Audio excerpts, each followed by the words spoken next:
And it's Friday. By the time you hear this, probably some new news will bust out. That's just the way our luck works, right?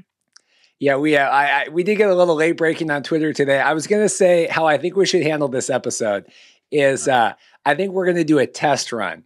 We're going to do a test run tonight. This will all play out later in the episode with the fan-controlled stuff. We're going to do a test run, and then if it's a good episode, then we'll air it.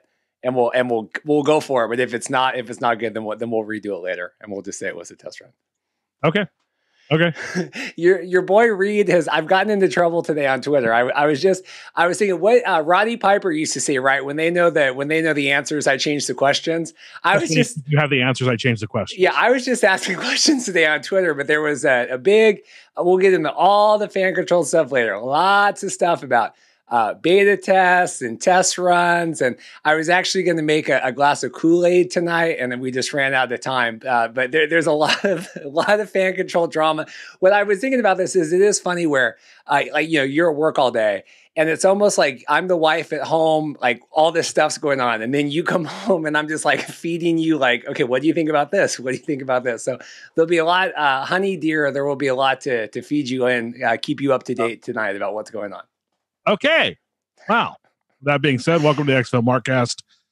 We're going to talk about fan control football later. We got XFL stuff. I was working during the games this weekend, couldn't watch him, but Reid watched him. He had plenty of commentary, so we'll get to that in a second. Lots of thoughts. Do we have to talk about Daft Punk before we start? It's terrible. Are you okay? We got Bobby Schmurder back, but we lost Daft Punk. I've had that at the top of the Google Doc all week. Daft Punk. Not dead, but RIP their careers, right? They're retiring, I guess. They're just like done. 28 and years? They've toured in like 10 years, so there's not really, they're like not going out, so it doesn't really, the only thing they're doing is producing weekend records now these days, so it's fine. It was a cool video. I did watch them when they're in the desert walking, and I didn't watch the whole 8 minutes. I skimmed it, but I got the gist of what. Did it have to be 8 minutes? Did they retire? Yeah, for the drama. It had to be 8 minutes, so. That's funny. Bobby Schmurder's out, so maybe we could do a Bobby Schmurder dancing video to the XFL Markcast theme song. What do you think? I was now here's the deal. Bobby Schmurder, just how this relates to the Markcast. Bobby Schmurder got picked up from jail on a private jet from Quavo, one of the owners of the Glacier Boys from the Wild Aces. Right. I tweeted. I wanted to say, maybe Quavo, if he focused more on fan control football and not so much on picking up Bobby Schmurder with his private jet from jail. Bobby Schmurder, welcome home. Anyway, you have some notes here. A couple notes real quick. Audio or video listeners will notice I'm wearing my XFL Black Friday hat. This is really the first time I've ever worn this. It's probably the ugliest, most uncomfortable hat I've ever worn. And I'm doing it to prove a point that since Danny and the Rock have bought the league, because I talk crap about fan control. I'll talk crap about XFL. This is the only thing that we have gotten from the XFL since August when Danny and the Rock bought it. And so I wanted maybe the episode tonight could be like, all Reid got for Christmas was this stupid hat or something, I think would be, but anyway, I wore this today out of principle and out of protest. And I think I might wear it every week on the podcast now because it's so ugly. It's got the Velcro back.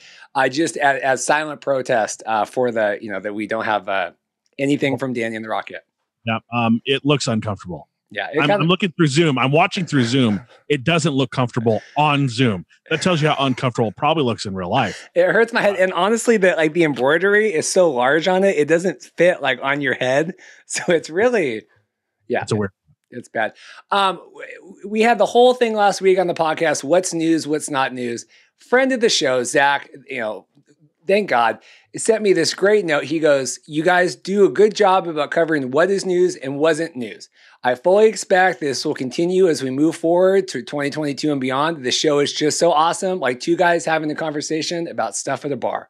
And I just say, Zach, we haven't gotten any new reviews in a while. xflshow.com/review if you're a fan of the show. But I appreciate notes like that. We had Max, another friend, message me on Twitter. And I said, before you give any critiques, you have to say, good job, Reid, on the work. And he said, I think he said something like stellar work. Okay, now here are my criticisms. And that's fine. We accept all that. But xflshow.com if you have reviews. I would appreciate that.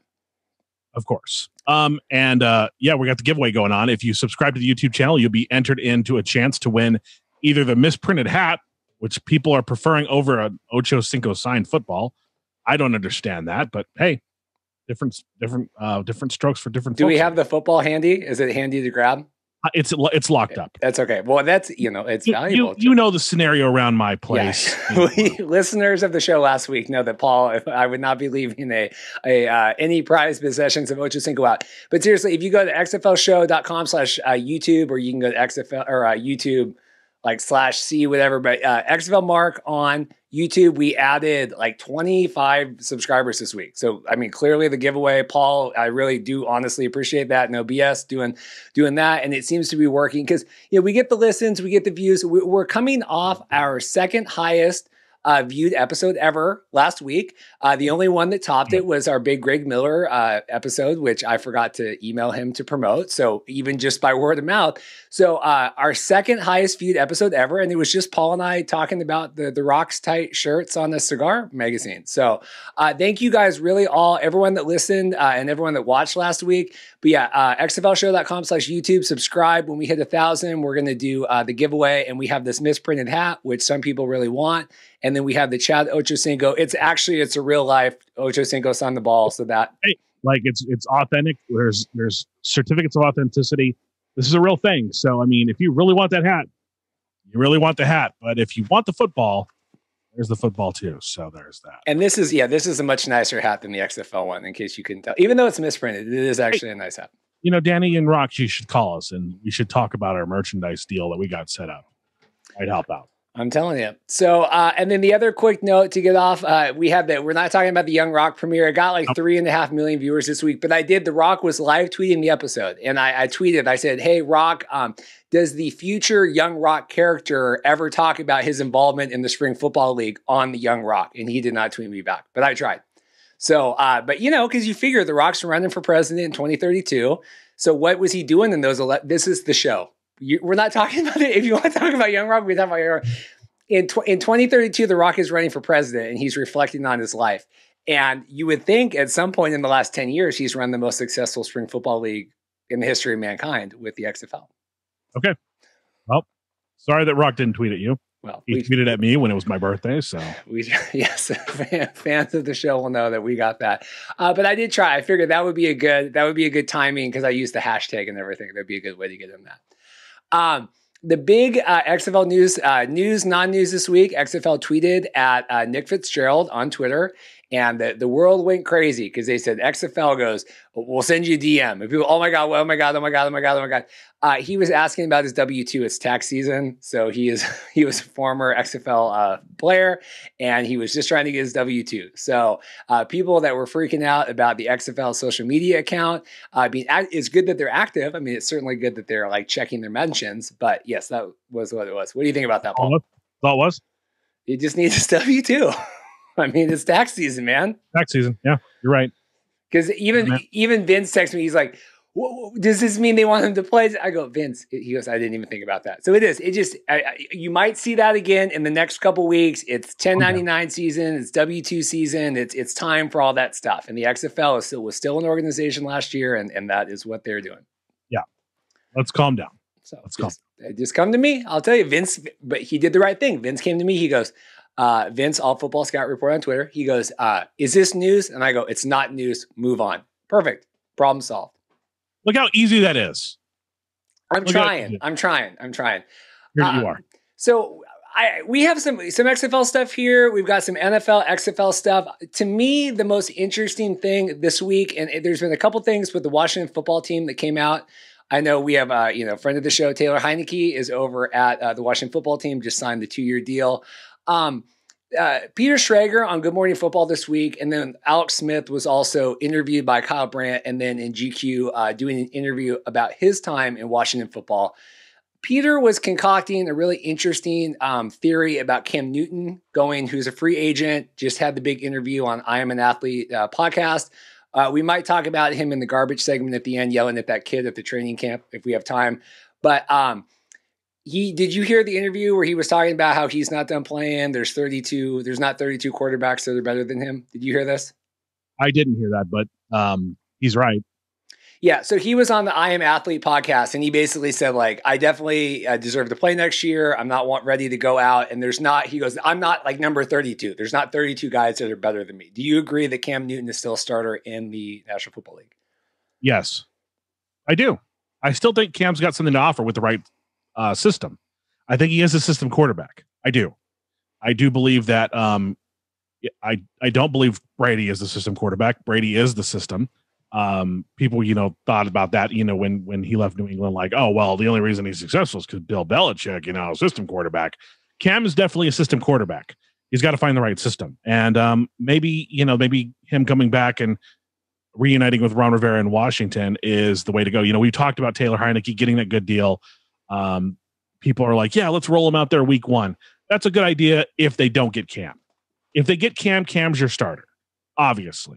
If they don't, then, Taylor Heineke, you can ride him out until maybe something frees up, eventually. But I like the idea. I do think that Cam is a starter, and I think that Cam's still got a lot to offer. I think Colin Kaepernick still has a lot to offer. And Kaepernick, I believe, is older.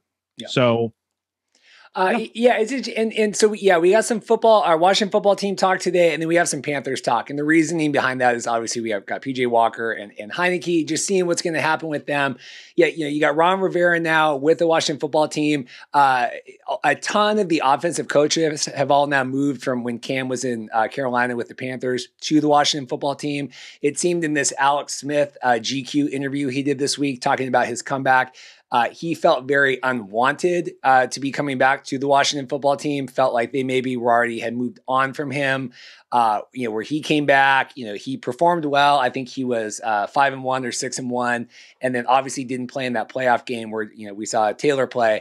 And so it was just interesting where, if Alex Smith isn't coming back, do they get Cam Newton? What's going on with Taylor? That's kind of, I just have my eyeballs at Washington right now because I do think that's our best chance. I don't feel good for PJ in Carolina. So I think that Taylor in Washington is our best chance right now to see some actual quarterback play from XFL teams. What do you think about the Smith thing? I put a quote here if you wanted just to kind of glance at it. Yeah, I mean, in the GQ universe, he said they didn't see it. They didn't want me there. They didn't want me to be part of it. They didn't want me to be on the team. The roster didn't want to give me a chance. I mean, this is all perception. Like, really, it could be. And Alex Smith is kind of maybe I've always not remembered this, but sometimes I need a reality check. And it's a scenario where people tell me, the way you feel about how people view you could be all internal. Like, Alex Smith is not a spring chicken. He's almost 37. I remember him when he was playing in college, and he came back from a severe leg injury that almost cost him his life. Why wouldn't a football team? It's a business at the end of the day. It's not personal, Alex. It's a business. So why wouldn't they move on? And I understand, this is an emotional thing for you, and you want to come back and you want to prove that you can compete at this level, but it's a business. It is a business. And you can't take these things so personally because they're not sure when you're going to come back. They have to plan for the future because they got to play football long after you retire. So I don't, this whole thing where he's saying they didn't see it, they didn't want me there. That might have been perception. I don't know if that was something that he assumed, or if it was just something like Ron Rivera's like, dude, we won't want you here. And if that was the case, then why did they play you 6 games or 7 games, whatever it was? It's just interesting. I mean, I think, people obviously are holding out for Taylor. We just heard today Russell Wilson could, there's like, so I mean, what's up is down, what's down is up. I don't know. I would, if we're going to get hypothetical here in the XFL offseason, I know, Mark on his podcast was doing a little bit more like hypothetical schedules for next season and stuff. That's great too. But if I'm going to hypothesize, this is kind of where my mind goes, PJ in Carolina, Washington football, just to kind of give you a mindset. Okay, what's Reid thinking here, putting all this stuff on? Just, I like keeping an eye on, at least some potential teams where we could see some play. You're saying about potential schedules? Like that's what I mean. NFL?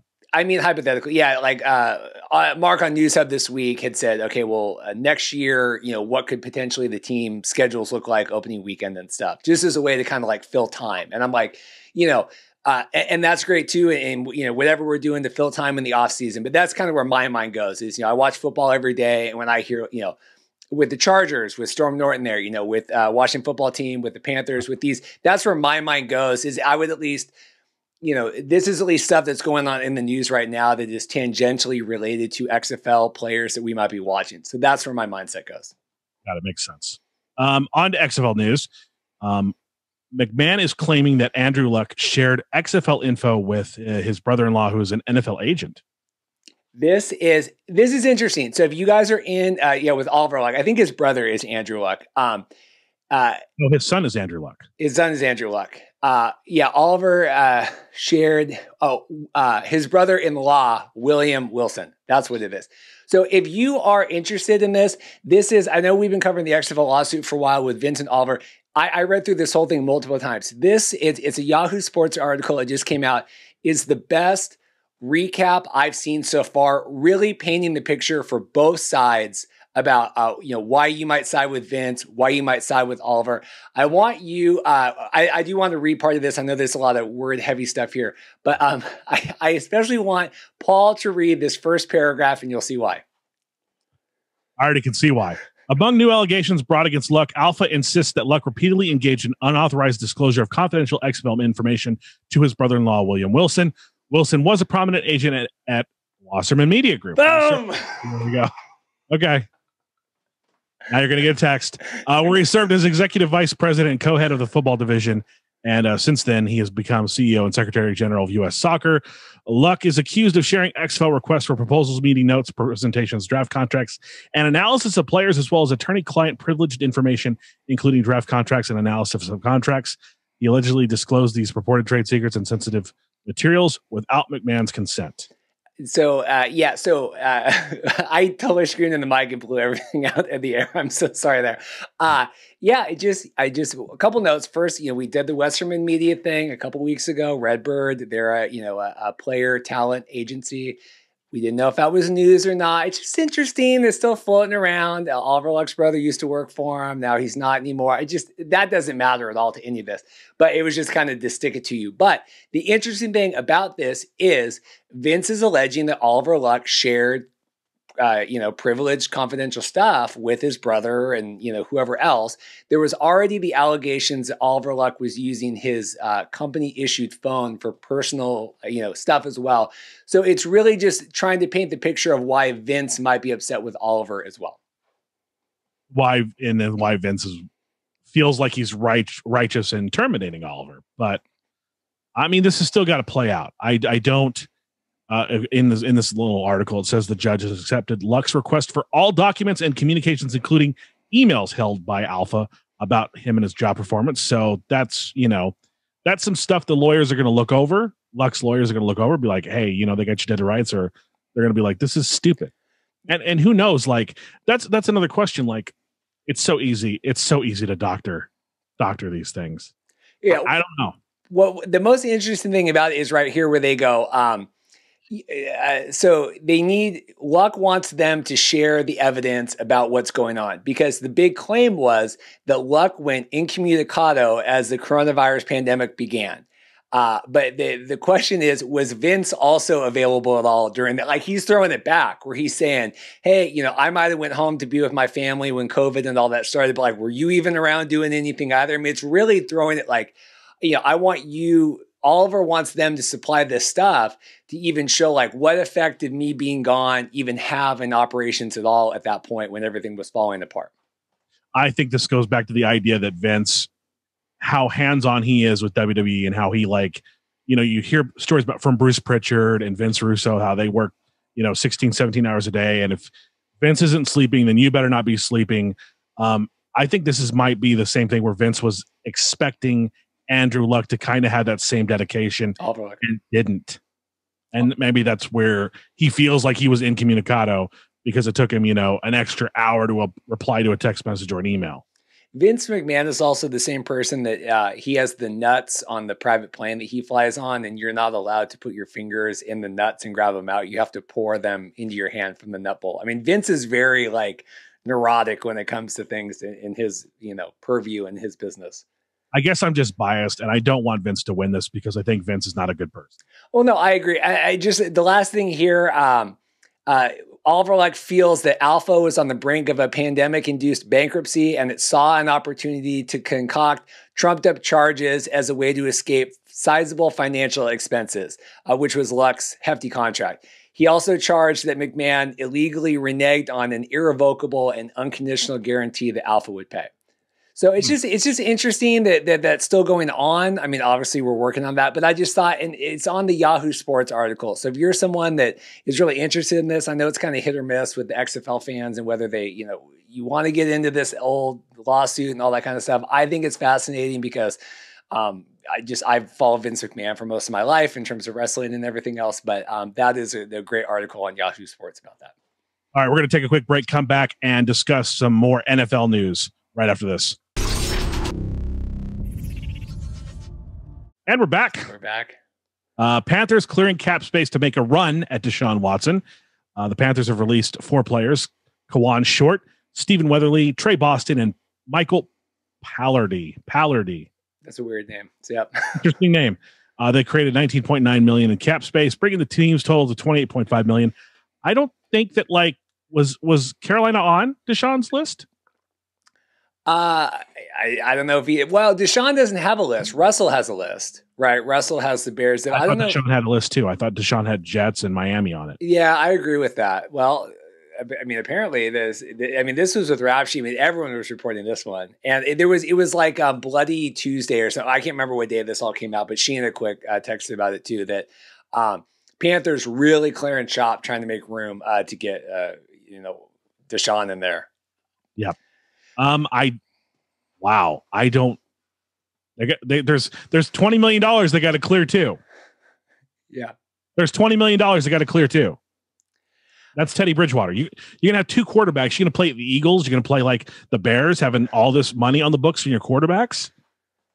That's not good for a small market team like Carolina to have that much money in quarterbacks. Yeah, you're not gonna win anything. No, it's also not. At this point. You got PJ, you got the number 8 draft pick. Are we really bringing in an outside quarterback at that point? Are the Panthers in the position to go for it?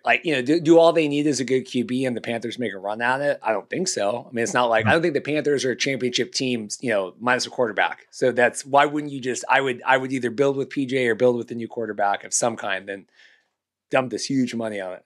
And are they in the, there's some quarterbacks that are going to be available in the draft. You got Justin Fields.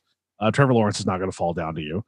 You got Justin Fields. You got the guy from North Dakota State. I can't rember his name offhand. Matt Jones, right? Isn't he one of the big ones? Some. I guess someone's going to probably send me a message like, "Oh, it's this guy." Probably this guy I work with that says that making fun of his favorite football player, who is Carson Wentz, is the same thing as making fun of my religion. That's the same thing for him. So I don't get that, but I guess there's some quarterbacks in the draft, and Carolina might want to test that instead. And what's with Will Grier? They drafted him too. What are they doing? It really is a mess there. The other just note on this is Teddy Bridgewater unfollowed the Panthers on social media and set his account as private. So that's okay. Kind of the thing to do now. Deshaun Watson a couple weeks ago took all the Texan stuff off his social media and just said, for business inquiries, here's my agent. And Teddy Bridgewater unfollowed everything and set all that private. So interesting notes. I mean, I would like a little more stability in Carolina. Yeah, I think, I don't know. The question was, does PJ make it through this other season? And then does he eventually make his way back to the XFL? I get asked that all the time. I mean, is it better at this point, or is he getting a better career paycheck just sitting on the bench in Carolina? I don't think he wants to be a $20 million bench warmer. Oh, you mean PJ? I'm sorry. PJ. Yeah. All right, let's over to Teddy. I don't know. I think PJ wants to play. I think PJ wants to prove himself. PJ wants to prove himself to get that big deal, and this is becoming a logjam there. And there's no chance PJ is going to see the field if they got both Deshaun Watson and Teddy Bridgewater under contract.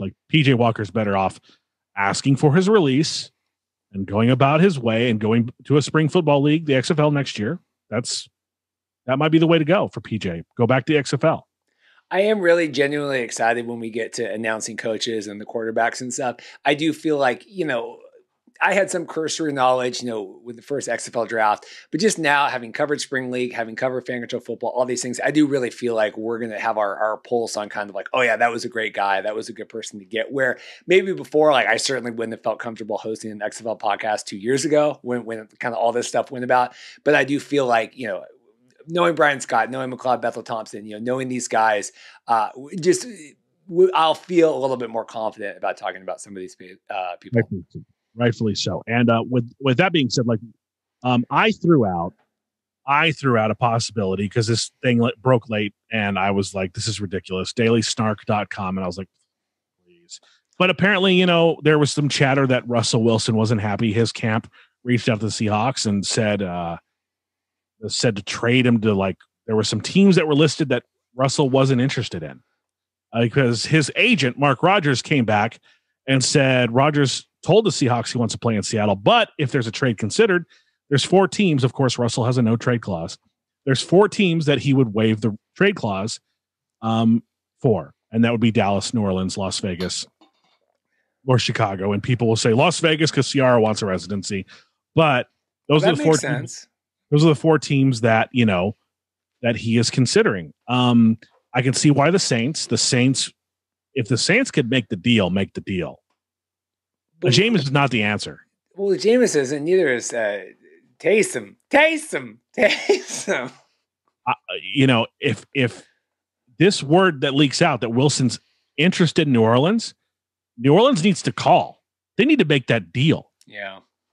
They've got a great offensive line. They need to make that deal. Russell Wilson in New Orleans puts them back in the Super Bowl. It'd be so weird. I mean, and the reason why Wilson, obviously Paul and I are both Seahawks fans. I mean, having seen Russell in the Seahawks uniform for 8 years now, 9 years. I mean, it would be a stab in the heart. As earth shattering to see Brady in a different uniform at that point. I mean, Russell's just been he's been entrenched in Seattle for years, but I do feel like he's overpaid. And they were saying today, if he left the Seahawks, it would be the largest cap hit in NFL history if they did it before June 1st. I mean, his contract, and let's be clear. Let me get this out there. His contract single-handedly broke up the Legion of Boom. It did. They couldn't renew Sherman. They couldn't pay Sherman what he was worth. Earl Thomas got upset. I mean, Cam Chancellor, that was an unfortunate injury. But that was what happened. That contract alone broke up the Legion of Boom. And the only one left really is Bobby Wagner. But that contract, it hurt the offensive line. They couldn't go out and get offensive line players to protect Russell. So, I mean, if Russell wants the protection, renegotiate the contract. Let the Seahawks go out and get the protection for you. Otherwise, just trade. Just ask Russell, hey, do you want to go to Houston? We'll get Deshaun in return. It was interesting. You sent me that article today talking about it was like the Post when the Seahawks had lost the Super Bowl on the Post and how Sherman was so upset and was having fist fights and stuff. I go, I wish Richard Sherman brought this level of heat to Fan Control Football because he could not seem to be bothered less. He went on that first Skype call, the first game, but it's like, okay, I know Richard's a heated guy. Like, let's get a little more activity here going on with Fan Control Richard. I agree. I mean, I think, I think maybe Richard was a little heated on that Fan Control game when the ref that 5th down. He was kind of upset.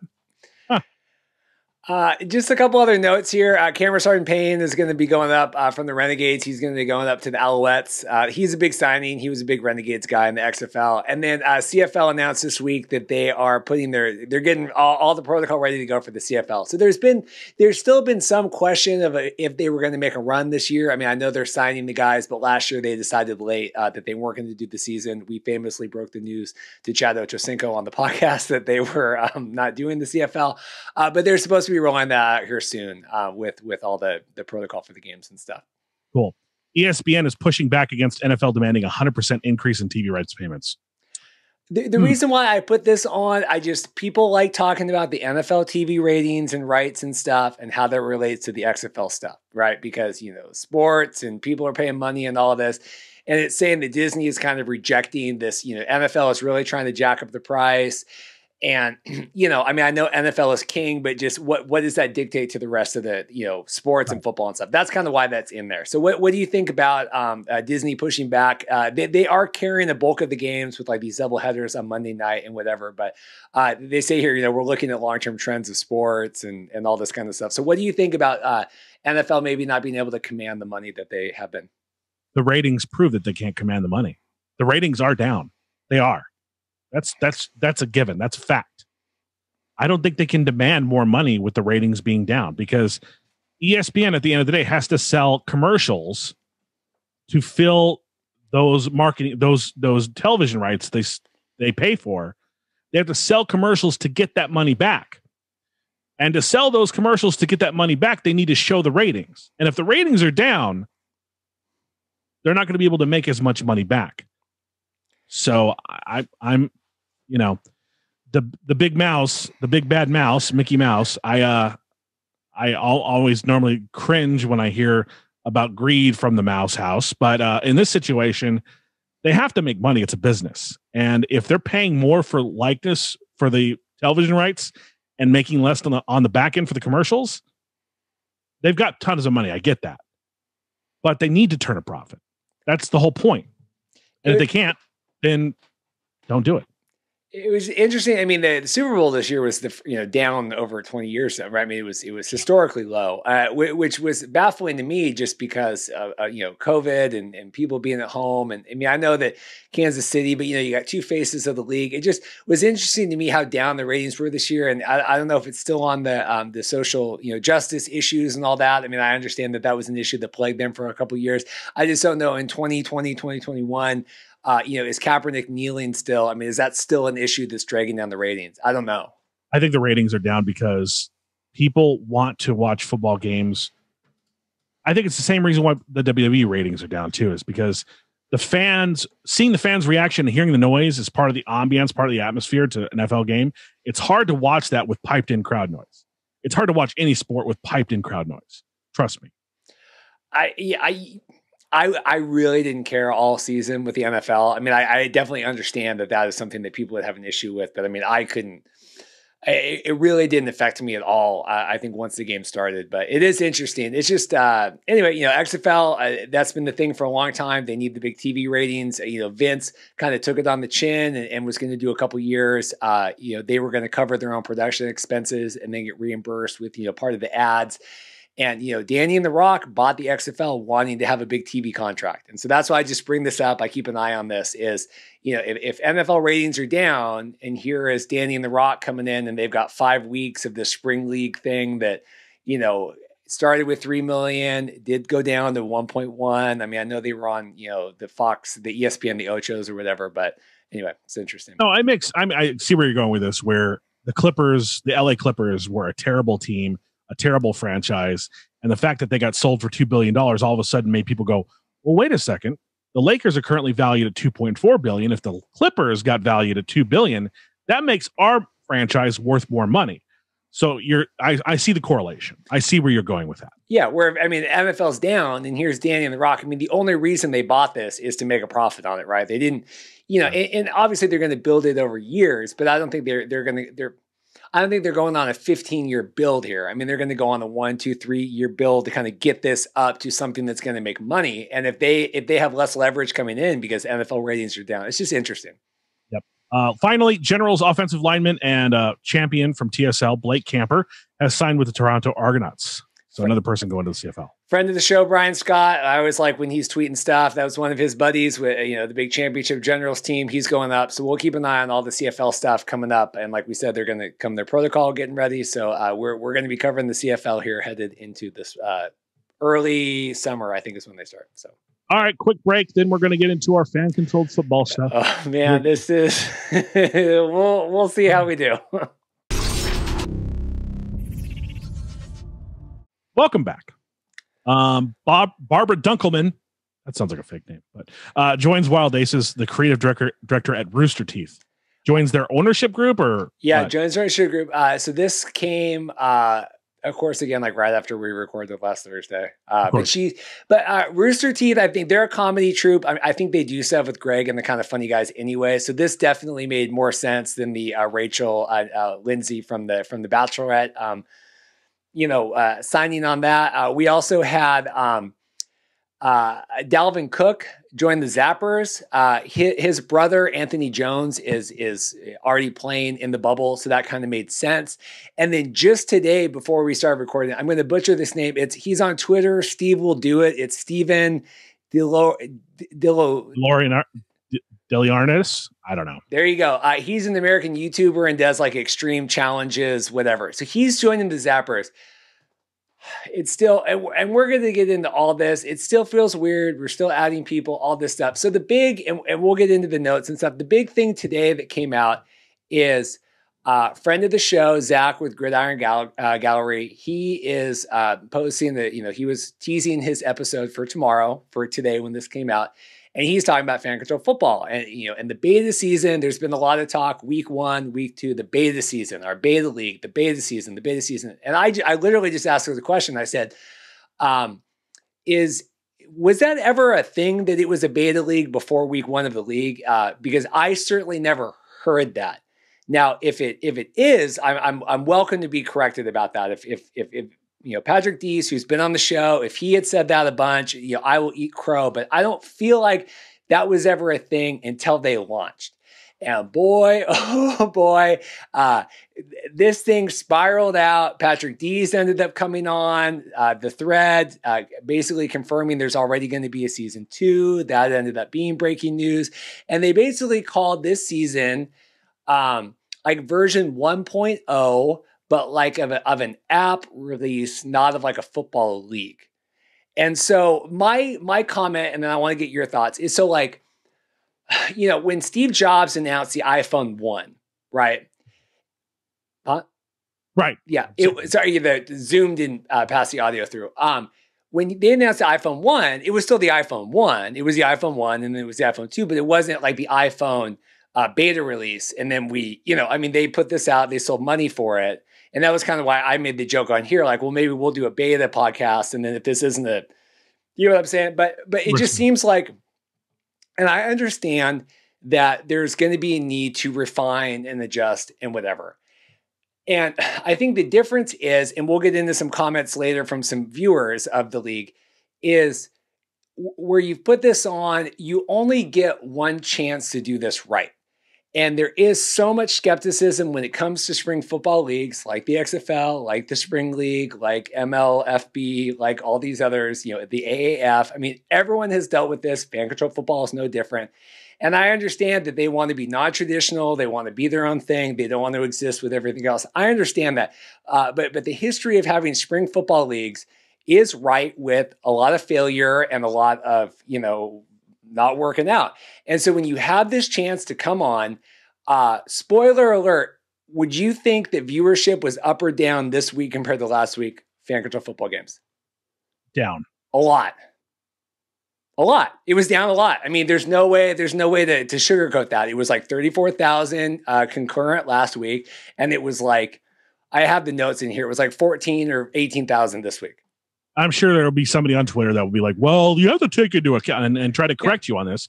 Won't mention any names, but who will, not understand the conflict of interest bias thing here that's going on and try to defend this. And I get it. And the XFL went down too, and people talk about that, and that's fine. The difference is where you're trying to fix rules live on the fly, you're not ever going to get back those viewers later, right? And that's the difference is when the XFL, and I hate that like we're the XFL Markcast, and like, because at this point we cover all the spring football leagues, right, equally. I mean, and I obviously, like, we're not going to change the name, but like if we could have gone back, it would have been like, For the Love of Football or whatever BS, just to cover, because now it's like, well, you're XFL podcast, like you can't talk. It's like, I cover more freaking fan control football than any other podcast. I mean, certainly longer than any of the ones that we whatever. And you're never going to get back those viewers. And so the XFL, they did months and months of preseason whatever. So when the first game was on ABC, it was clean. and it was professional. And, the score, the biggest controversy the XFL ever had in terms of play on the field was that where PJ Walker in one of the last games like spiked the ball too early and there was 3 seconds left on the clock. And that was supposed to be like a league breaking thing. And if we talk about some of the stuff that happened on Saturday night, not even close to that level of game changing controversy that happened. So I just wanted to talk about that. They did get good downloads. They said they got 250,000 app downloads. That was good. They said week 1 viewership. It's somewhere between 700,000 and 1.5 million. Friend of the show, Chase Baker, put on Twitter, hey, we got 1.5 million viewers last week. And I was like, that's great. So I added that. And then during the podcast or during the broadcast of the league, Patrick D said they got like 700,000 viewers because it's concurrent, but it's like 40,000 concurrent, but then, some of those people were on and some off. So it valued, more than that. So it's somewhere, the league's first week was somewhere between 700,000 and 1.5 million. That's a big gap. Well, I would imagine Chase Baker I would trust Patrick Deese and the management more. Closer to what Patrick said, that it was closer to I understand what Chase is trying to do, trying to be a cheerleader for the sport here, but I'm gonna go ahead and say it's closer to 700,000. Yeah. So the 2 games, Beast won the first game, 30-28 against Wild Aces.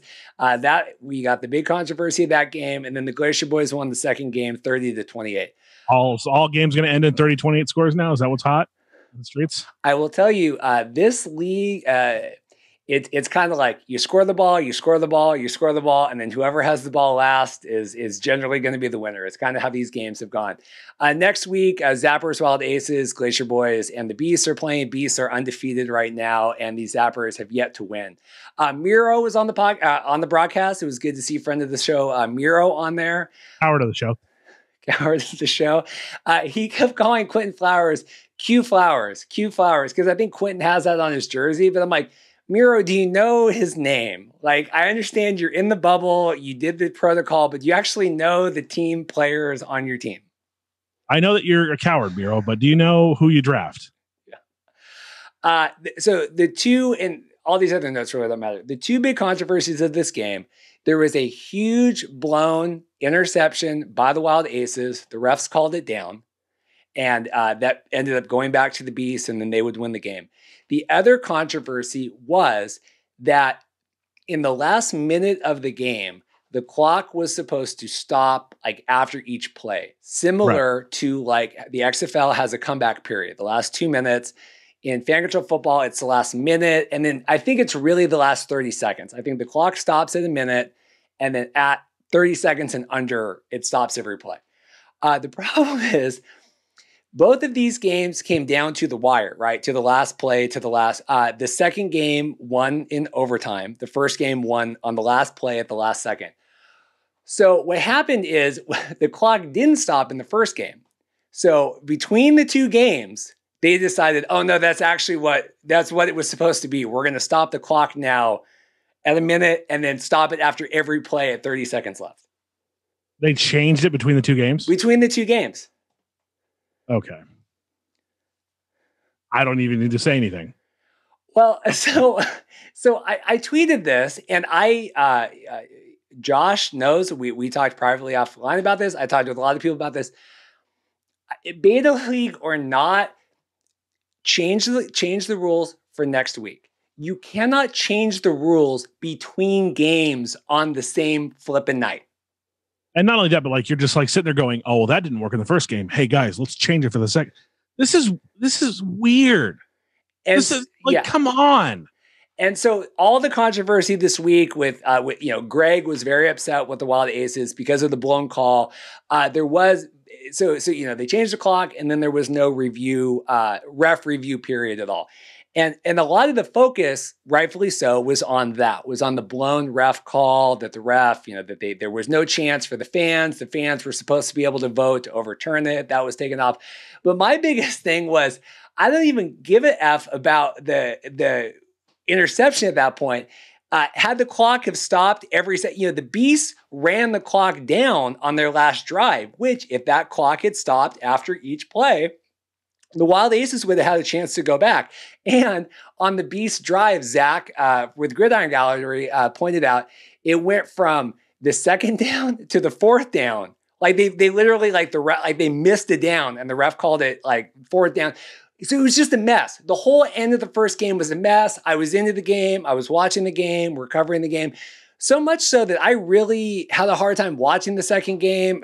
Dorothy called me, so I was on the phone with her. But like, it really just took so much oxygen out of the room that they would, like, I don't care that it's a beta league, but if the points are going to matter, if the games are going to matter, if any of this has to matter at all, it only matters if it all exists together.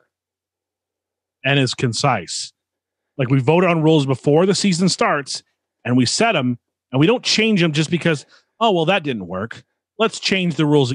Like, they're looking at this, like they keep saying beta league. They're looking at this like a video game, like they're doing like bug fixes on the fly. That's not the way this is going to work. Again, that's fine if you're developing an app. If you want to develop a competitive thing, it's like wrestling. We watch wrestling, all these, like, it only matters that someone is champion in this fake league because, yeah, you can delete all that ahead of that, is because we all like buy into this and we make it be a thing. And so if it's not a thing, if we're changing the rules willy-nilly, it's like in WWE, that one of the biggest things they had for years was they had the one champion on the one show. And then they made two different shows. They made Raw and SmackDown. And they go, well, we need another championship. So here's a title. We're going to give it to Triple H and he's going to be the world heavyweight champion. And in this fake BS world of wrestling, that was a huge deal because people for 100 years had believed that the one champion and the one belt had gone through. And it doesn't matter. WWE doesn't matter. It's a fake. It's entertainment, but it matters to the point that you hold it accountable and you make it matter. And when you change the rules mid-game, I don't care what it is. If the XFL did it, if anyone did it, it totally ruins the narrative that you're trying to create. Yeah. Sorry, I was coughing a little bit there. The water went down the wrong pipe. That's but okay. Yeah, I mean, I'm out of words. I don't. You're texting me. I'm at work, and I'm like, what are they doing? What's happening here? Like, and then I look on Twitter, and I'm seeing the Wild Aces tweet about the interception thing, and it's like, I don't know. And then the whole first week, how they did you can't do the fifth down thing. Like, it just seems like they don't have a handle on the way they want the league to run. Which I think is okay if you're doing it off TV, if you're doing it not asking for money, if you're doing it not bleeding viewers from last week to this week. I mean, let's just be honest. And, you can't develop something. I just don't think you're going to get a lot of these people back. Matt Clements, I probably shouldn't say, but Matt, friend, one of our with me, he's one of the owners, and he is with the Wild Aces, a big fan.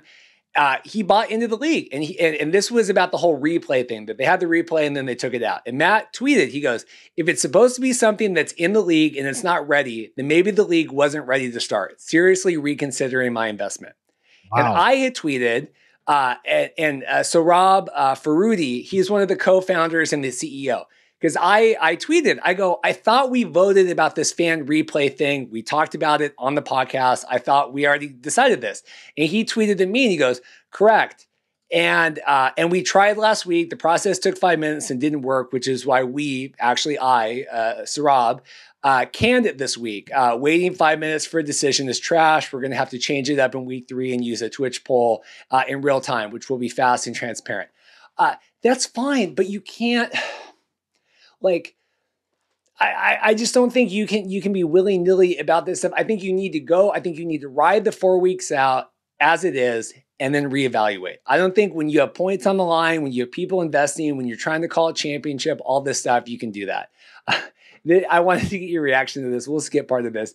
Josh, friend of the show, XFL News Hub writer, he tweeted, replay isn't an integral part of football. And even the league... Oh, I lost it there because and even so many people want to compare the FCF to other leagues have problems with it. It's week 2. The lack of replay affected one play. Give it time. If the league doesn't handle it, then there will be cause for panic. This is, I'm sorry, but this is like you're defending something. You're supposed to be covering this without bias. You're defending it, and you need to call it as it is. That's the first rule. You need to take, I know you want to believe in something. We want to believe in it too, but you have to be critical. And this is not critical. This is like letting them off the hook. Also, you're not holding them accountable. Also, replay is a tremendously integral part of football. Like half the freaking NFL games is replays. The second game, there really wasn't much to talk about. They won in overtime. That was exciting. It was like college overtime. They had a quote from Manziel talking about the NFL that he said, and Manziel's out. So after all this coverage of him coming on, he left the bubble. He had to get his wisdom teeth out. So Manziel's done. I assume he's not going to come back into quarantine for, a week. So Manziel's done all of that we didn't know. Maybe he'll be back for season 2. Maybe I doubt it. He said, if I got an offer to go back to the NFL or any other team any other league that plays serious competitive football, I have zero interest, zero desire. My heart is not in it anymore. I don't love football the way I used to love football. Over the course of the last year, I've come to peace with that. That is your star. That is your star recruit for fan control football. That's who you put all the money behind and created a franchise tag for. And he's like, screw it. I don't care about this anymore. Why should? So you have the face of your league saying, I don't care about this anymore. Why should anyone else? Yeah, they did confirm all 4 teams are sold out. So that's good. They've sold all the ownership so far. They might release more of that later. The only other notes with this is this week they are adding another franchise tag. So now the fans were able to vote for between one of 2 top vote getters to franchise. So now 3 of the players each are tagged for each team. Manziel's out, so I guess they're just down a player. And then there was like a draft for 6 players, which probably made sense how it should have been the whole time. But they're implementing this on the fly. That to me doesn't bother as much changing the franchise tags as it does changing the rules on the game, in between games. Like you want to keep teams together eventually. Like you want to start seeing the chemistry and you want to have teams together. And I like the idea of adding the franchise tag. Positive out of this. Yeah, I think that's fine. I think it's fine. I think you can add that. I think that makes sense. I would do Vince and I, Vince, all football scout, we had talked about this from week 1. Week 1, you should get 1, week 2, week 4, week 5. So then by the final week, you're only drafting, 5 players and you have the rest of your team set. I definitely think that totally makes sense. And again, that's the kind of stuff you can mess with all you want all week, but you can't mess with the play on the field. That is paramount to what this is about. No, you can't. Draft went well. I see only 3,000 viewers, but 3,000 people viewing this draft. You're still getting people to dedicate time to this religiously. That's a good sign. It's a good sign. Yeah. It's good. It seems to be, again, what was really upsetting to me was last week I was so busy tweeting and stuff and following the league. This week I really did try to sit and watch it. It's really hard for me on Twitch with everything, the simulcast. It's really hard for me as a non-millennial to watch this game. I mean, I'm really trying to watch it, and it was exciting. And then when it came down to the end and they changed the rules, I really did just kind of turn it off. And I was like, I can't. You are a millennial, though. Well, but I'm not like these. What are these? These are Zers or whatever that Yeah. Matt always says that this league isn't designed for us. It's designed for which is fair. I mean, it's totally fair. I mean, I take it. We're too old. Again, you don't have to listen to anything we have to say about it. But I'm just someone that covers all these alt football leagues. I want them to succeed. I want all of this to succeed. I don't ever want. I'm as critical in the XFL and the stupid hat and the lack of news as I am. I'm an equal opportunity criticizer. That's a fair. That's what the way it should be. It shouldn't be defending these rule changes and shouldn't be going out and saying, "Oh well, if you're covering this, cover it and be critical of it and call out things like if they want to look, don't call it football. Then stop calling it football. Call it whatever you want. Just don't call it football. Full stop. It doesn't seem like they want to have it be called football, but they want to use the football likeness. I get it's a video game. Yeah, and that's fine. If you want to exist in your own and you don't want to have, that's fair. But you're still going to be drawing on the same viewers. You're still going to be drawing on the same players. You're still going to be drawing on a lot of this stuff. So you don't you can be your own thing, but you still exist in, like, we could be the most radical XFL podcast in the history of the world, and I don't even know what that would look like, but you still exist with all of these other things, and people are going to compare, and rightfully so. And I think that the things that that people are criticizing fan control football about, I do think are fair sometimes, and I think that letting them off the hook is not right. I think that you get, and especially when they're in a bubble, I think it's, my mic was like, I think it's really easy to get an echo chamber going on. And you sit there and you're like, yeah, this is, this is great. Oh, let's do that. And it's the same with WWE. It's the same with all this stuff. And I think you need to have outside opinions, calling things like they are. And like I said, when we have Matt, who's, has paid money to be a part of this, and when he feels upset, he is, I guarantee you, not the only person, because Matt's a pretty level guy. And if he's tweeting that out, that means that he's really upset about it. Yeah. And I mean, we'd be doing you a disservice if we didn't criticize what was going on the field. We would be doing the listeners a disservice if we didn't say these things we need to criticize. If we're just going to pass the buck and be like, oh, no big deal, that's fine. And you're right. It is an echo chamber. They're listening to themselves going, oh, this is great. And if they don't want to listen to us, like on Twitter, there's another thing. They talk so much crap about the XFL, and they denigrate it, and they bash it, and they like want to distance themselves, and they're not the league that the league that we're not going to mention, but they're still using the same like gimmickry to say that they're the elite spring football league, but they don't want to play football, but they still want to like say, well, those leagues don't matter. We're the only thing. Like, pick a side. Are you a video game or are you a football league? This is ridiculous. I don't know what we're doing. Who put the nicknames on the jerseys first? That's all I'm going to say. He hate me. It all comes back to Rod Smart last week. He hate me. And I am serious about this. We're going to get through this season, and we are going to have it come to Jesus, and we're going to do a fan vote, and we're going to see if people want to cover this or not anymore. My life would be way easier if we didn't have to cover this. I mean that, like, my life would be significantly less stressful if we didn't cover this. But I think it's valid. I think that the ideas are implementing, the players, we have Quentin Flowers. Spoiler alert, the best freaking player in the entire fan control football that's won the MVP both weeks is the XFL quarterback. Like, just spoiler alert for like whatever leagues don't matter. Quentin Flowers didn't get franchise tagged, got drafted by the fans. Now he was tagged now, but he wasn't tagged the first week. That was one of the freaking, and he wasn't even one of the best XFL quarterbacks. He was the third, not saying rightfully or not, but he was basically the third string Tampa Bay Vipers quarterback that got cut and had to come back, got in a fight with his coach. Phenomenal football player, has been on the show, and he's the best freaking player you have on the field. There's tons of talented guys, but I'm just saying one of the best players is from the XFL. So stop denigrating the XFL. Just stop using the gimmickry. Stop using the gimmick to like knock the XFL and then say, "Oh, well, this is a beta test, and we're not really football," and blah blah blah blah blah. Like this is. I don't know. Yeah. I'm with you. I honestly feel like when we talk about this, I feel my stress levels build because I don't understand any of this, and I, as a 42-year-old man, should understand the game of football now.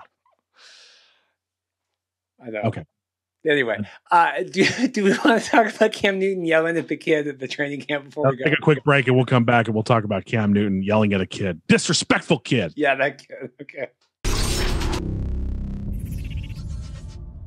And hello, Cam Newton yelling at a kid because the kid was disrespectful, talking trash. He was. The kid was talking trash. That kid's a fan control football fan right there. Yeah, it's my right. It's my right. I'm able to call the plays. Power to the fans. This kid was a clown. I'm going to yell at Cam Newton, who's rich, who busted his tail, who's won a national championship, who's won. Cam Newton has a great resume, and you're going to talk trash to Cam Newton, bro. You'll be lucky to even have half of Cam Newton's career, and you're talking trash. I understand. Like when I was a kid in college, like I used to talk trash about crappy music bands, and people, well, they got a record deal. And I'm like, okay, because a company saw something marketable in them.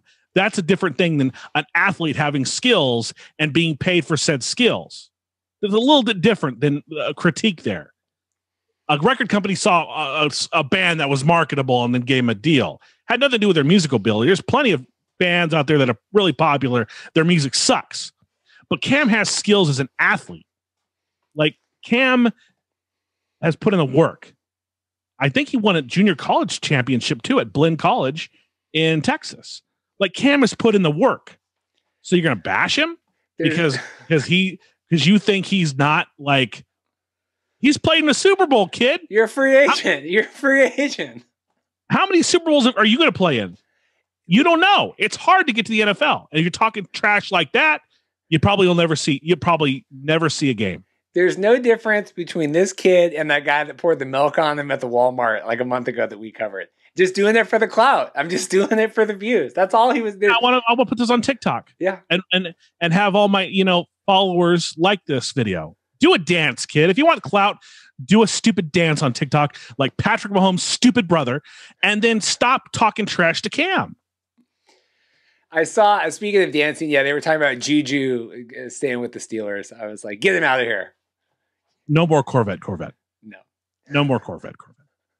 They had him on today. They had him on TMZ Sports. It's like, isn't it amazing how they just find him out on the street with like bright blue hair, just like ready to talk with a mask on? Like, that's on purpose. I know. You realize that, right? Yeah, I know. That's why they're like, it's incredible. He just happened to be there, standing in front of a Juju's coming out of Brick and Flower in Glendale. Why don't you head over there and talk to him for a second? Let's get my client out there. That's what's happening. That's what always happens.